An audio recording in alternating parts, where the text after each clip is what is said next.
Hello, all. Um, at this point, I hope a few of you are still working on your teacher interview papers and getting those submitted. But I want to begin talking about week 5, families and communities. Something that's very crucial to the success of all of our students in our classrooms is the connections that we make to their parents, their families, and their communities. I want to talk a little bit about last week. I assume no one completed any observation hours last week by looking at your blogs. If you would please comment on this video how many observations you have up to this point, that will help me to gauge how much support I need to provide you in getting those observation hours finished. So again, remember you need to be reflecting each week that you observe. And like I said, no need to comment on the blogs of each other's until we get completely finished to the final for that one credit course, and then we'll go through and read each other's. But if you are observing this week, please make sure that you're posting your reflections. I would focus on strategies that you notice teachers doing in the classroom, reflect on those. It's a little bit more difficult to focus on like how parents are involved because you don't see them. Hopefully you ask some of those questions in your interview, but I would really focus on when you're in the classroom, what strategies are students using? How are they managing student behavior? That's a big one that's going to be huge for you as you enter your classroom. Just keeping those things in mind as you're reflecting, specific things that you see the teacher doing that you want to remember, or maybe they're examples that you're like, ooh, that didn't work very well. I don't want, I want to make sure I reflect on that and why I might not want to use that in my classroom.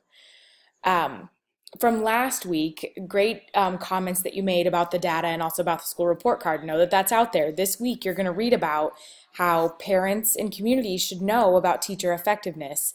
And you have to think about that and what you think about that. I very much agree with that. I think parents and communities should definitely know how effective their schools are. If I'm sending my child there, I want to know if they're going to learn or not and what's going on there, which you realize that when you looked at the Iowa School Report Card about your schools last week.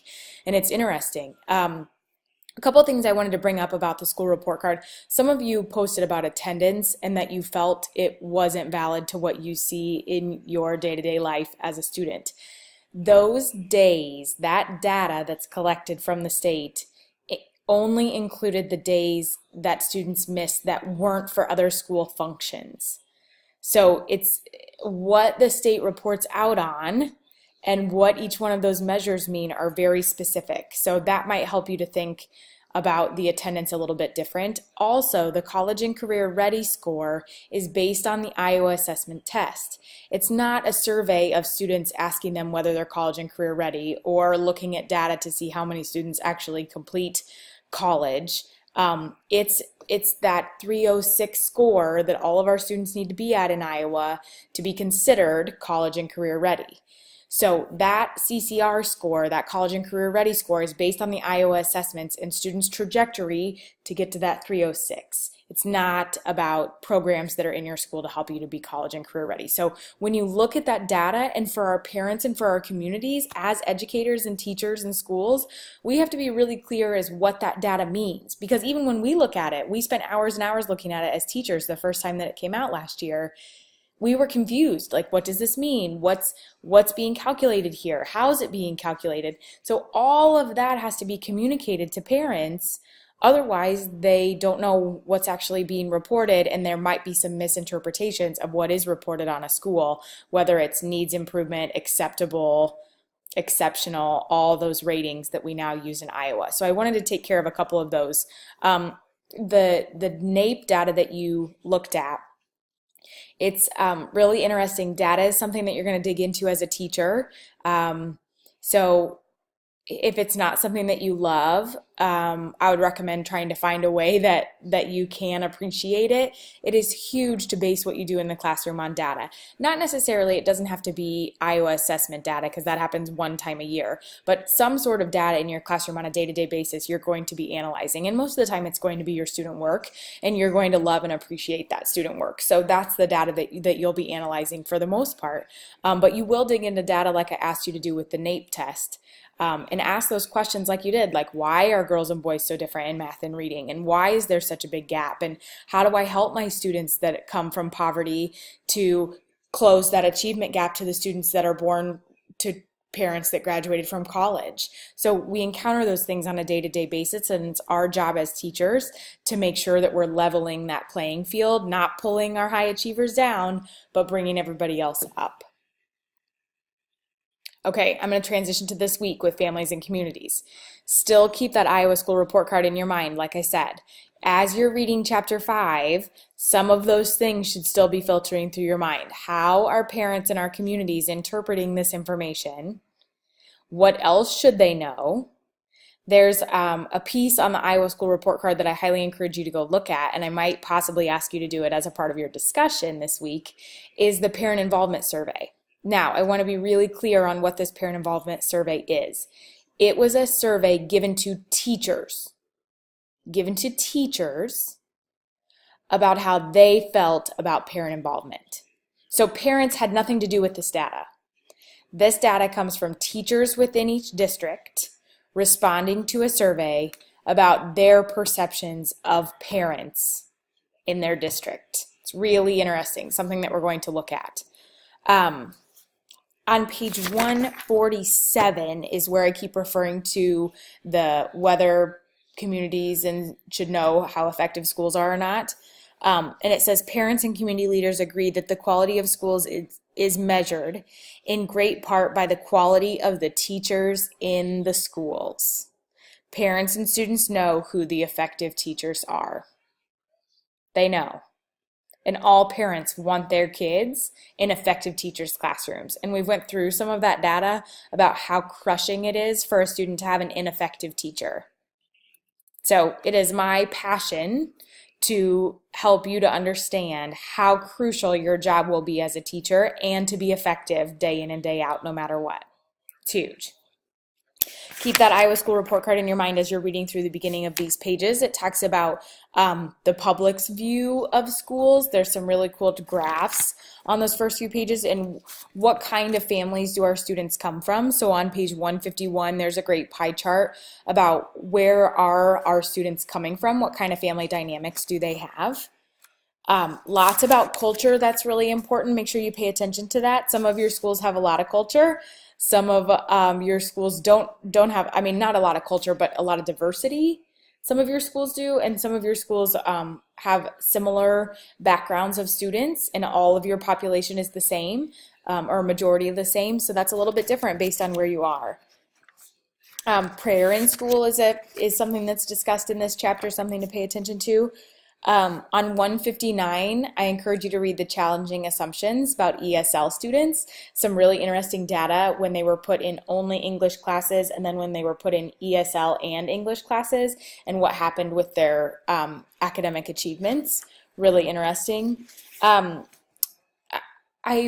really want you to understand when, especially in the news lately, and with the the latest election and all the education jargon that's been thrown around with Betsy DeVos being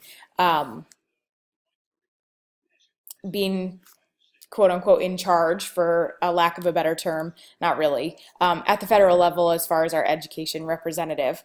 But what the difference is between private schools, school vouchers, charter schools, because those words were thrown around a lot as DeVos was going through all of her hearings. And it's important to understand what those are and how they work within the education system here that we have in the United States. The most important piece that I want you to focus in and hone in on this week is on page 162 through the end of the chapter. And it's all about parent involvement within your classroom.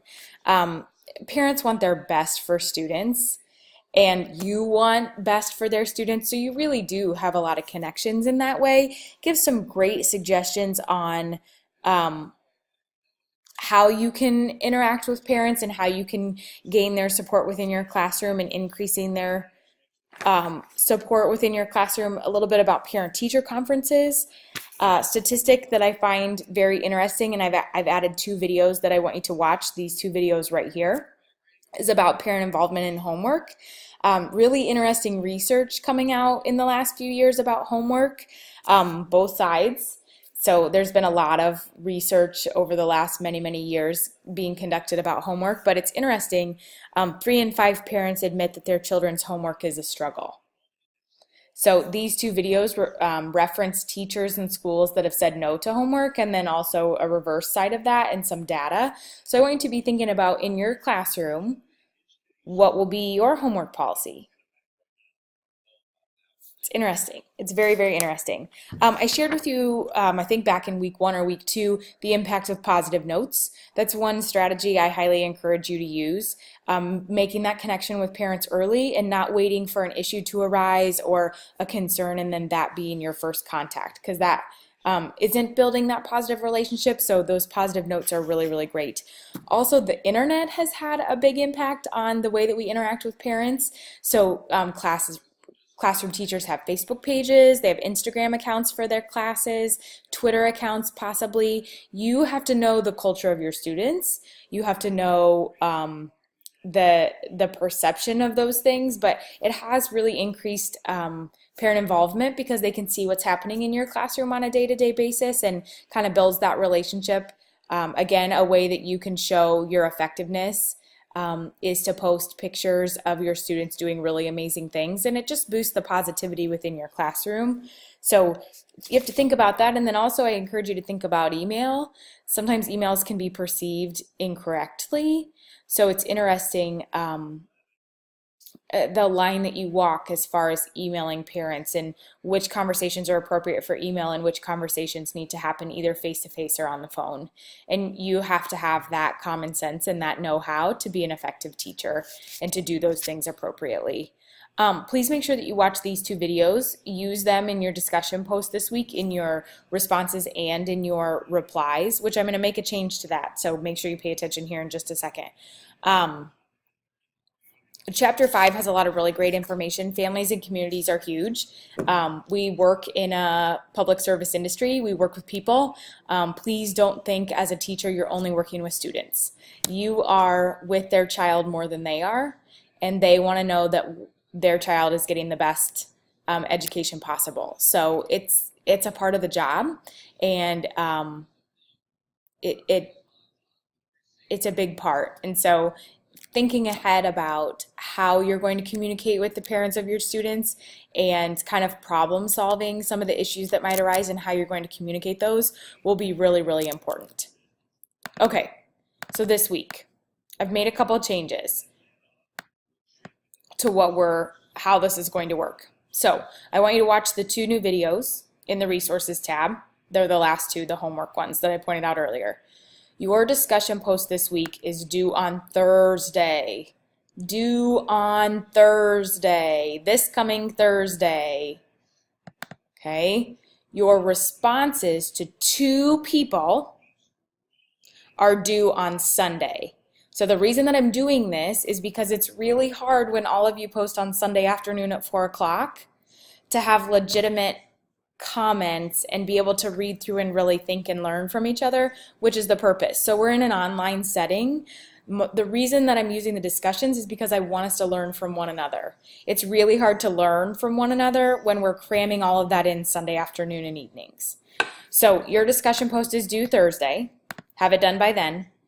Your 2 posts, your responses, I should say responses, are due Sunday night by midnight, just like normal. And this is probably what we're going to begin doing and start doing, is your discussion post will be due on Thursday, and then your responses to 2 people will be due on Sunday. I might change how many people you need to respond to depending on how much we're doing that week.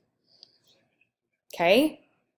All right, next week, you're going to have a paper that you're going to be writing. This week, everybody waited until Sunday, made me a little bit nervous. That's okay. I don't mind if you submit on Sundays. The due date's not till Sunday at midnight. But next week, you're going to have a history of education paper due. Just kind of be prepping, not prepping, but just preparing time-wise that you're going to have some paper and some research to do. Okay, have a great week. Let me know if you need anything or what I can help you with.